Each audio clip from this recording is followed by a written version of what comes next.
नमस्कार, मैं सुदेशना और आप देख रहे हैं एमसीएन हिंदी न्यूज। आइए एक नजर डालते हैं आज के मुख्य समाचारों पर। मराठा समुदाय पिछड़ा समुदाय साबित होने के बाद ही मिलेगा आरक्षण। महाविकास आघाड़ी द्वारा गुमराह किए जाने का विनायक मेटे ने लगाया आरोप।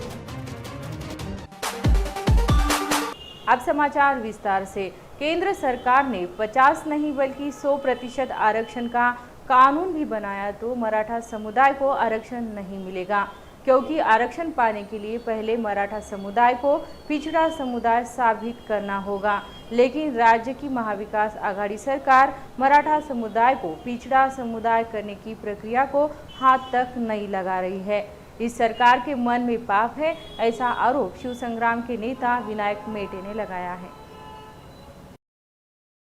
शिव संग्राम के नेता विनायक मेटे रविवार 11 जुलाई को नांदेड़ दौरे पर आए थे।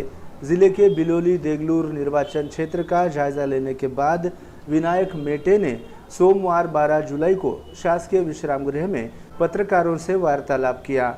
बिलोली देगलूर विधानसभा क्षेत्र के विधायक राव साहब अंतापुरकर का कोविड से देहांत होने के बाद जिले का भारी नुकसान हुआ है। उनके प्रति अपनी संवेदनाएं प्रकट करते हुए विनायक मेटे ने दिवंगत अंतापुरकर की रिक्त सीट के उपचुनाव का जिक्र किया। महायुति का उम्मीदवार उपचुनाव में लड़ेगा, ऐसा भी उन्होंने कहा। मराठा आरक्षण संभाल कर रखने का काम भी ये सरकार नहीं कर पाई है।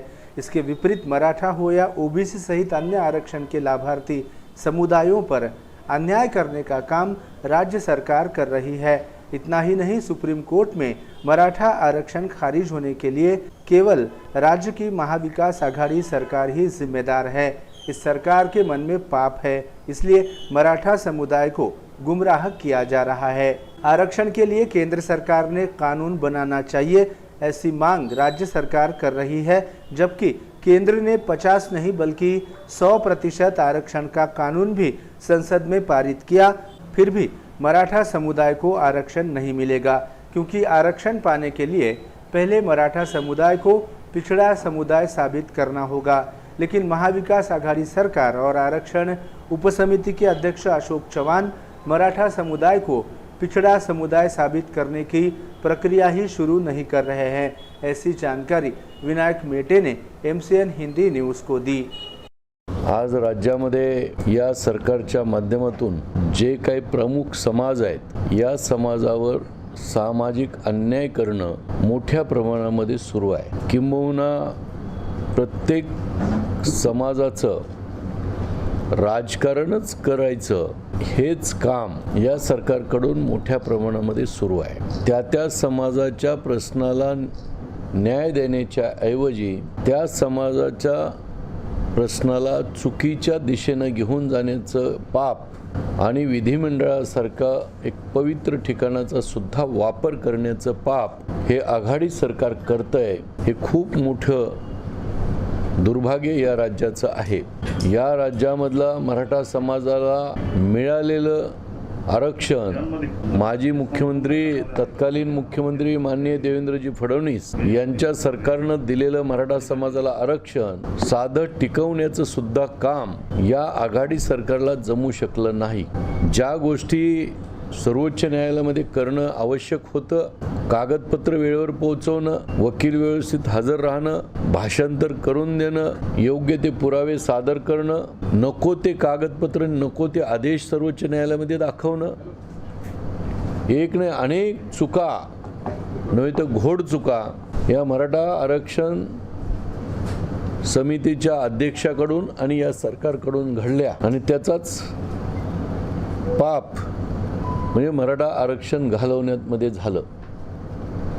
आता ते आरक्षण गेल्याच्या नंतर ते आरक्षण मिळवण्याच्या करता जी प्रक्रिया सर्वोच्च न्यायालयाने सांगितलेली आहे ती सुरू करण्याच्या ऐवजी आणि नवीन आरक्षण मिळेपर्यंत ओबीसी समाज बांधवांच्या प्रमाणे इतर सोयी सवलती देण्याऐवजी ज्या लोकांनी नोकर भरतीची प्रक्रिया पूर्ण केलेली आहे त्यांना नियुक्ती देण्याच्या ऐवजी यांनी राजकीय ठराव या 5 आणि 6 या 2 दिवसाच्या अधिवेशनामध्ये शेवटच्या क्षणाला घाईघाईमध्ये आणलं आणि तोही चुकीचा ठराव, पूर्ण राजकारण करणारा ठराव हा त्या ठिकाणी माननीय अशोकराव चव्हाण यांनी मांडला. 1 तास खाली विधानसभेमध्ये भाषण ठोकलं, पण 5 मिनिटाचं सुद्धा भाषण आम्ही त्यांना विधान परिषदेमध्ये करू दिलेलं नाही.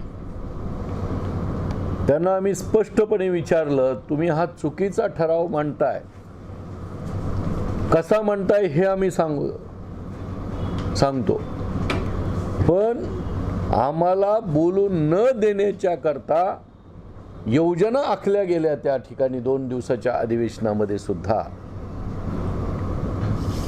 आणि कोणतीही चर्चा होऊच द्यायची नाही. कोणत्याही प्रश्नावर ही रणनीती आखायचं काम त्यांनी केलं.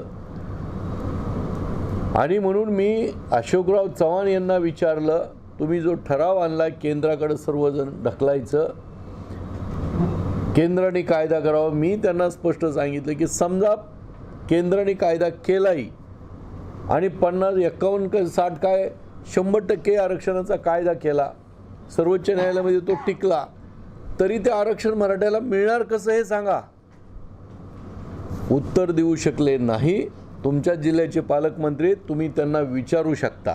त्याचं कारण असं आहे की या देशामध्ये कुणालाही आरक्षण द्यायचं असेल आता, तर त्याला मागास तो समाज आहे हे पहिलं सिद्ध करावं लागतं. त्याच्याशिवाय मला वाटलं, मला ठराव केला आणि मला पत्र दिलं म्हणजे आरक्षण मिळतं असं अजिबात नाही.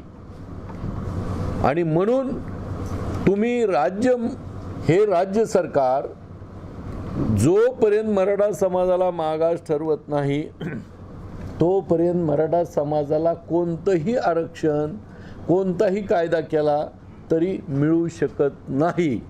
ही वस्तुस्थिती आहे. आणि म्हणून मागास ठरवण्याची जी प्रक्रिया आहे, जी सर्वोच्च न्यायालयानं सांगितलेली आहे, ती हे सरकार सुरू करत नाही. अशोकराव त्याला हात लावत नाहीत. आणि म्हणूनच या सरकारच्या मनामध्ये मराठा समाजाच्याबद्दल पाप आहे. त्यांना कोणतंही आरक्षण, सोयी सवलती, मुलांना नोकरी, मुलांना शिक्षण हे द्यायचं नाही. हे वारंवार सिद्ध होतं आहे.